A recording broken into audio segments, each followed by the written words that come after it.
combat operations launched Operation We're Epic. doing what they do best, as they've been doing.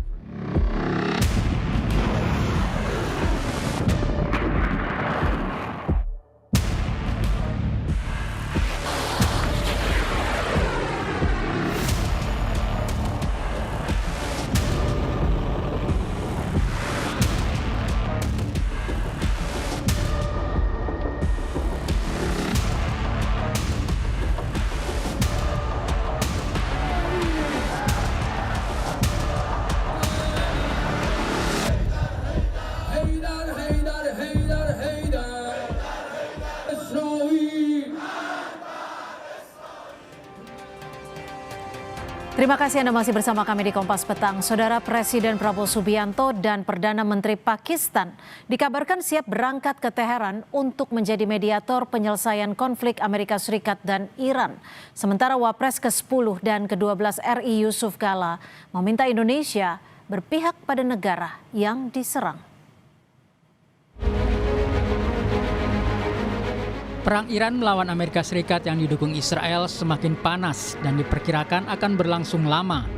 Indonesia sudah menawarkan diri menjadi mediator antara negara-negara yang bertikai.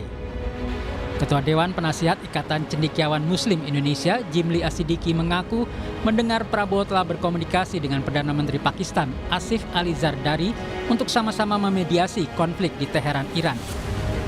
Eskalasi sambil tadi Presiden Perdana Menteri Pakistan bersedia untuk bersama-sama dengan Presiden Prabowo untuk berkunjung ke Teheran. Peranan Indonesia, Pakistan sebagai negara berpenduduk Muslim terbesar, ya kan, penting sekali untuk mengajak damai walaupun mungkin peluangnya. Sementara itu, Menteri Luar Negeri Indonesia Sugiono mengaku sudah berkomunikasi dengan Menlu Iran. Menekankan Indonesia siap memainkan peran konstruktif dalam mendorong perdamaian, termasuk menyatakan kesediaan untuk memfasilitasi dialog atau mediasi dengan tujuan mencegah eskalasi lebih lanjut. Kita menyesalkan perundingan yang terjadi kemudian gagal, yang berakibat pada terjadinya eskalasi. Kemudian kita juga menekankan lagi prinsip-prinsip penghormatan kita terhadap integritas wilayah, terhadap kedaulatan wilayah suatu negara. Kemudian kita juga menekankan kembali pentingnya untuk kembali ke meja perundingan. Dan juga yang pasti kami menyampaikan lagi keinginan dari Bapak Presiden untuk menjadi mediator dalam upaya mendinginkan dan menurunkan eskalasi di wilayah tersebut. Wakil Presiden ke-10 dan ke-12 RI Yusuf Kala menilai Indonesia semestinya berpihak pada Iran sebagai negara yang diserang oleh Amerika Serikat dan Israel. Menurut Kala, sebagai negara dengan populasi Muslim terbesar di dunia, Indonesia tidak seharusnya bersikap netral tanpa menunjukkan keberpihakan terhadap pihak yang menjadi korban serangan. Kita harus ada keberpihakan sebagai negara yang diserang, negara yang teraniaya. Harus kita punya sikap. Kalau tidak punya sikap kan kehilangan kita diplomasi kerjasama dengan negara-negara Asia, negara-negara Islam sebagai penduduk Islam terbesar. Mesti ada keberpihakan. Masa kita berpihak ke Israel? Masa kita berpihak ke Amerika yang menyerang dia?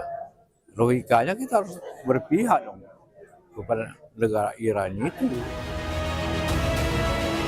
Perang harus segera dihentikan, jangan sampai korban sipil terus berjatuhan. Dua pihak yang bertikai harus menyelesaikan konflik di meja perundingan.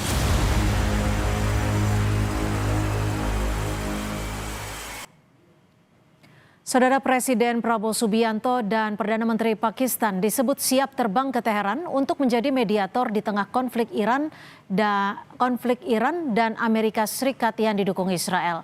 Seberapa besar pengaruh keduanya untuk menjadi penengah di konflik ini? Kami akan membahasnya bersama pengajar hubungan internasional dari Synergy Policies, Dina Prapto Raharja. Selamat sore Mbak Dina. Selamat sore Mbak Cynthia. Ya, Mbak Dina, ketika Presiden Prabowo Subianto dan juga Perdana Menteri Pakistan Shehbaz Sharif sudah sepakat untuk berangkat ke Teheran menjadi mediator, apakah ini memungkinkan secara kedua negaranya baik itu netralitas dan juga persetujuan dari kedua pihak yang berkonflik? Makin kita bicara soal keinginan presiden kita berangkat ke Teheran, sebenarnya semakin muncul banyak pertanyaan ya di benak saya. Pertama itu kita dengar beritanya dari Pak Jimli. Kita belum dengar langsung gitu ya dari presiden bahwa memang confirm beliau itu ke Teheran dengan tujuan mau menyampaikan niatnya untuk melakukan mediasi. Karena faktanya di Indonesia kan sudah jelas-jelas duta besarnya mengatakan menolak ya untuk negosiasi pada momen ini.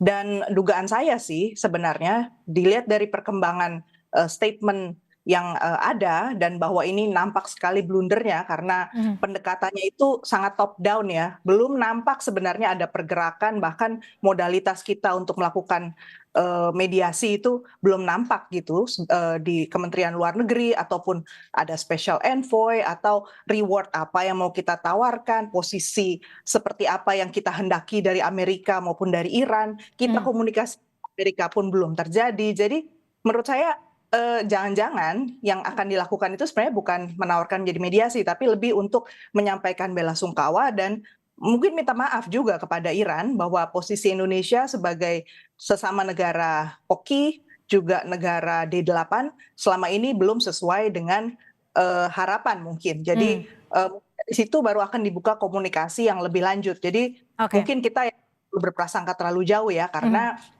ada statement resmi juga dari istana. Oke, Mbak Dina, tapi pertanyaannya gini, ketika menjadi mediator untuk dua negara yang berkonflik dan juga dibantu oleh Israel, ini kan setidaknya ada beberapa syarat yang sebenarnya harus dipenuhi. Di antaranya adalah netral, tidak berpihak pada negara tertentu. Tapi di dalam hal ini, Indonesia menjadi bagian dalam Board of Peace, bentukan Presiden Trump.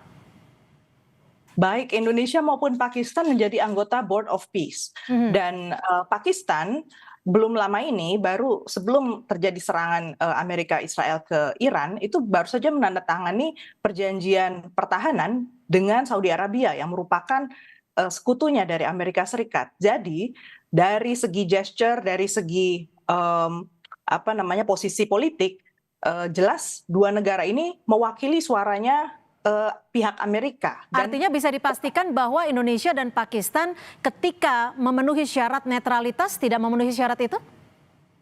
Menurut saya faktor netralitas itu minim ya jadi kelihatannya. Dan gini loh, satu lagi, kalau kita bicara soal menjadi mediator, apalagi untuk konflik yang sifatnya eksistensial ya, soal Iran. Iran ini kan dituding oleh Amerika Serikat punya poros resistensi ya, yang terdiri dari Hezbollah, kemudian di Lebanon ya, kemudian di Yemen, Houthi, kemudian juga di Irak, kemudian juga Suriah.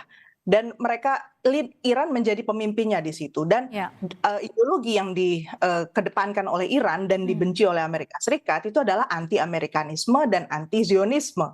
Jadi pertama pemainnya itu bukan sekedar Iran. Jadi kita tuh harus bisa mengantisipasi bahwa yang harus kita bangun komunikasinya pertama-tama ya untuk bisa mengatakan bahwa kita mau turun ke sana dan kita mau coba menjembatani komunikasi di antara negara yang berkonflik, itu negaranya banyak. Itu satu, bukan cuma tiga. Lalu yang kedua, kalau kita bicara soal konflik di Timur Tengah, nuansanya ini beda karena kalau kita bicara soal problem solving, problemnya yang ada di Timur Tengah ini betul-betul dimensinya multiple. Jadi bukan sekedar bahwa kemarin itu ada negosiasi yang nggak selesai antara Amerika Serikat dan Iran. Sekali lagi saya sudah pernah mengatakan saya nggak percaya bahwa itu poinnya. Ini justru yang harus kita kritisi betul adalah Amerika Serikat melakukan ambisi yang sangat besar untuk mengambil alih kedaulatan negara-negara. Kita udah lihat presiden sebelumnya ada Venezuela, kemudian ada Greenland, dia juga udah keluar-keluar soal Kuba. Jadi itu yang harusnya kita lihat juga. Jadi nggak mungkin kita nafikan ini cuma urusan yang beda gitu ya dengan di Iran. Terus yang ketiga, kita harus bisa menjamin dalam menjadi seorang mediator, negara sebagai mediator, kita harus bisa membaca exit strategy dan menawarkan exit strategy yang cocok untuk negara adidaya seperti Amerika Serikat, negara seperti Israel yang selalu insecure, dan juga negara seperti Iran yang kita tahu selalu diembargo dan selalu diisolasi gitu ya. Nah, strategi itu yang harus kita baca, kemungkinannya berarti apa, dan kita berani menjamin. Jadi menjadi mediator itu bukan sekedar omong-omong ya, tetapi kita menjamin bahwa kedepannya itu Iran nggak akan lagi diperlakukan semena-mena. Jika misalnya terjadi proses negosiasi, berarti kan akan ada ceasefire misalnya ya, gencatan senjata. Nah itu kan jangan sampai ketika ada gencatan senjata, justru Amerika memperkuat diri dan Israel besoknya langsung terjadi serangan yang lebih buruk. Tapi kan saat ini Amerika Serikat dan juga Iran menegaskan tidak akan ada dialog. Apakah masih ada peluang sekecil apapun untuk membawa Iran dan juga Amerika Serikat ke meja perundingan melalui negara-negara seperti Indonesia dan Pakistan untuk di sana menjadi mediator? Tapi tetap bersama kami, usai jeda kami masih akan membahasnya.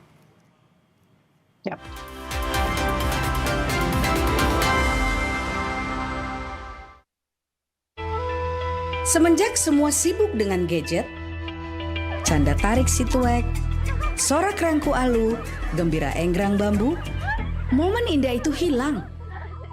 Hei, sirup kurnia nih! Tapi yang takkan pernah hilang, nikmat es sirup kurnia. Mengembalikan rasa rindu, kegembiraan, kebersamaan, dan kehangatan. Kapanpun, dimanapun, nikmatnya selalu ada.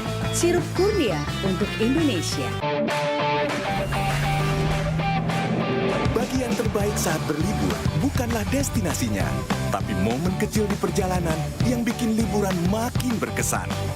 Di Be Quick, kami memberikan servis maksimal hingga detail terkecil di mobilmu.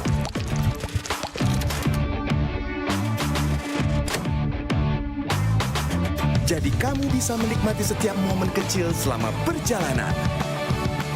Be Quick, ini baru bengkel. Bulan puasa itu, waktunya kita ngejar pahala. Walau puasa, aktivitas harus tetap jalan.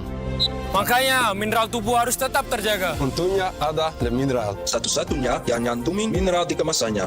Itu benar. Le Mineral mengandung mineral alami, hasilkan rasa yang lebih segar, jaga tubuh bekerja optimal saat berpuasa. Alhamdulillah, seger. Kayak ada manis-manisnya.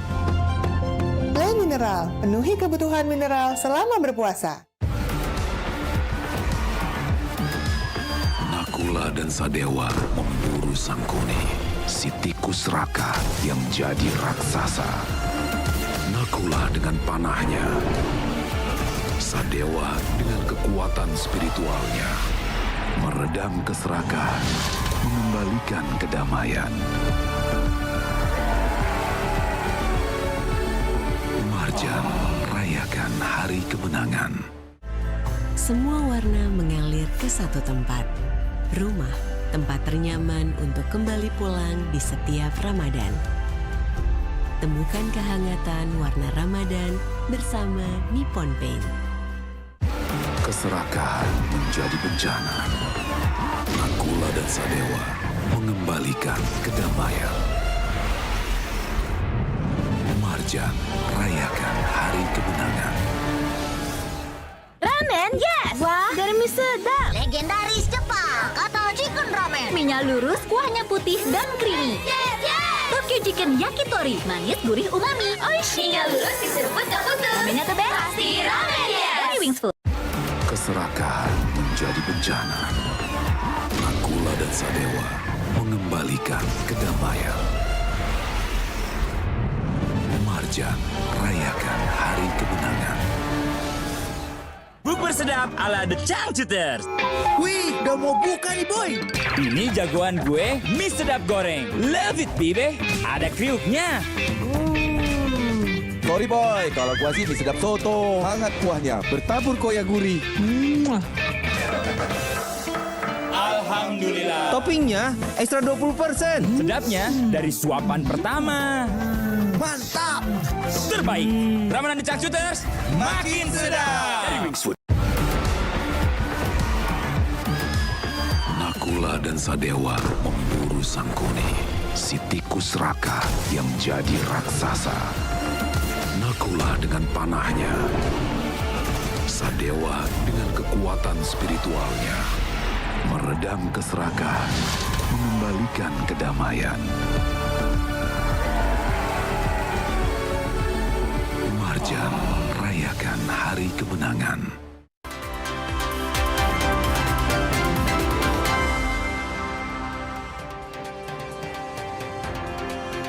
Militer Israel melancarkan serangan udara besar-besaran ke kota Tire, Lebanon Selatan pada Sabtu waktu setempat. Hanya sesaat setelah mengeluarkan perintah evakuasi mendesak bagi warga sipil.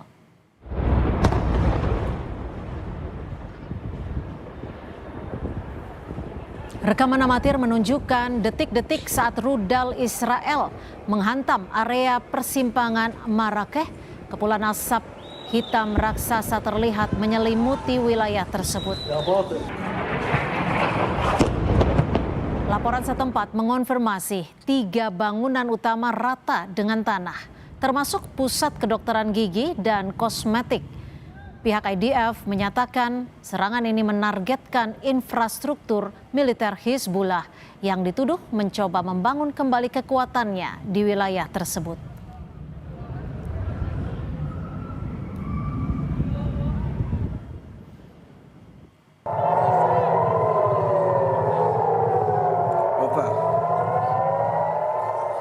Rentetan rudal Iran terus menyasar kota Tel Aviv, Israel. Beberapa rudal bisa dicegat sistem pertahanan udara Israel saat perang di Timur Tengah memasuki pekan kedua. Rekaman menunjukkan rudal yang datang diblokir, diikuti oleh kilatan cahaya dan suara keras di atas daerah berpenduduk. Israel dan Iran saling melancarkan serangan rudal dan roket yang melibatkan negara-negara regional lain di Teluk dalam perang tersebut.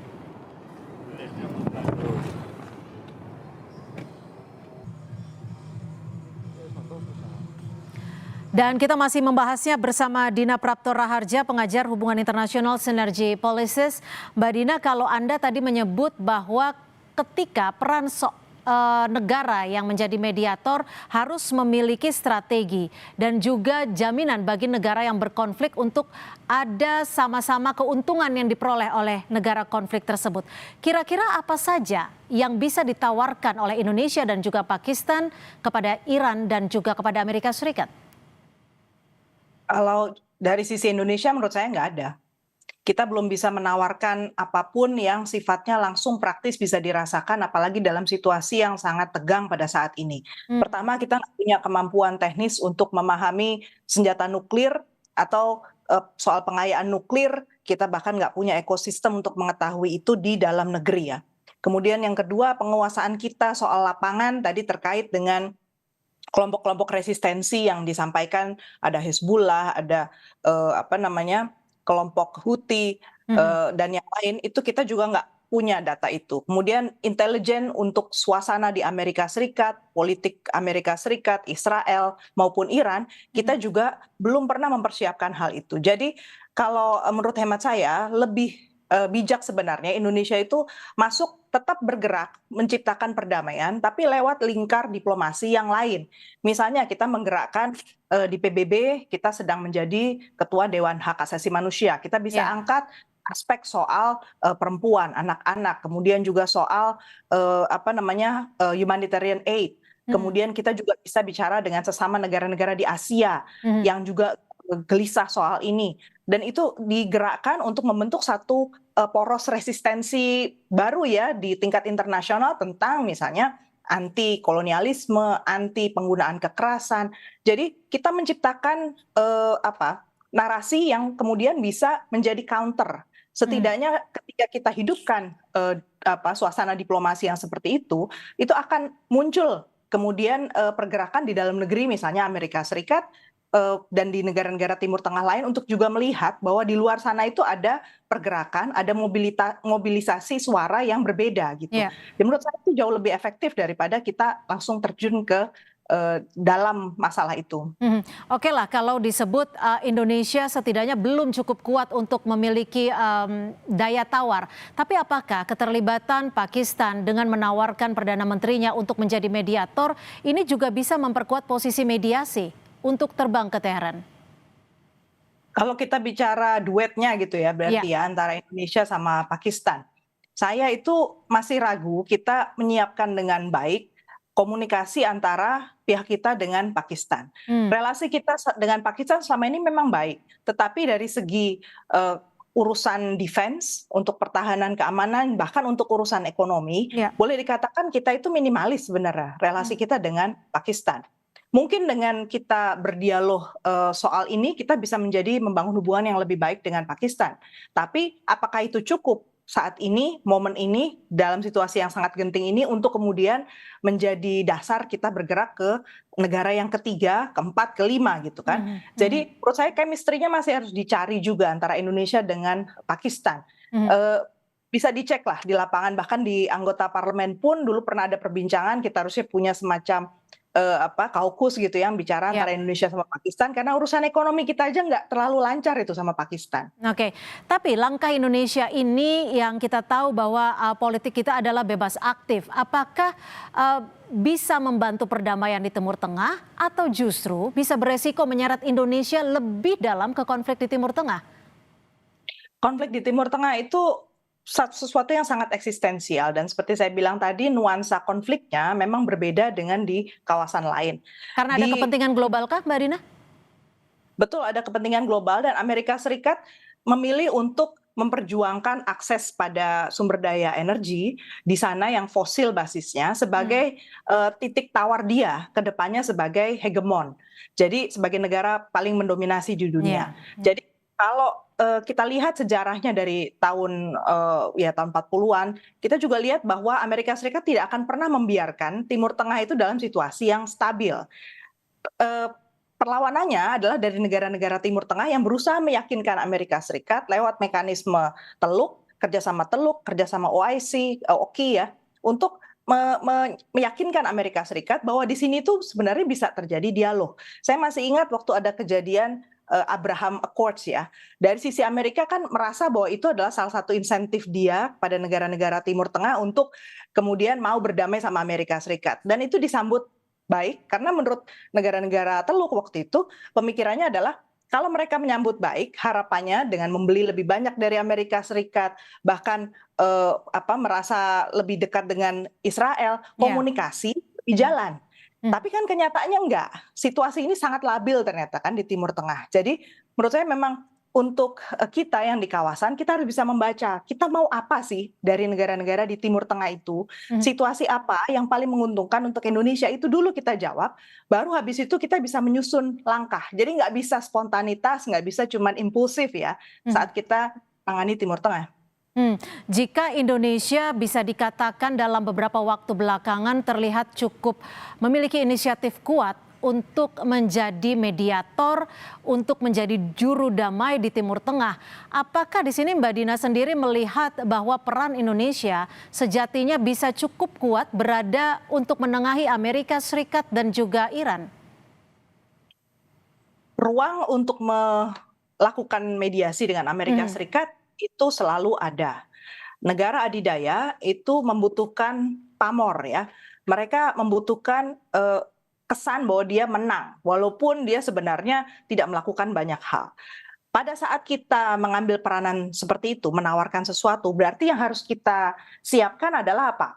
Sesuatu yang tidak menggerus kepercayaan terhadap kita. Jangan sampai hanya karena kita terlibat dekat dengan Amerika Serikat, ke depannya negara lain jadi nggak percaya dengan kenetralitas, kan? Dan yang kedua, kalau kita bicara soal mediasi, itu harus terlembagakan. Nggak bisa hanya seorang kepala negara berangkat atau bahkan mengutus special envoy, kemudian itu dianggap sudah beres. Sekali lagi, konflik yang berkembang ini sangat membutuhkan atensi hari ke hari, menit per menit. Jadi lembaganya, anggarannya, sumber daya manusia betul-betul harus disiapkan, dan komitmen kita nggak bisa setahun 2 tahun.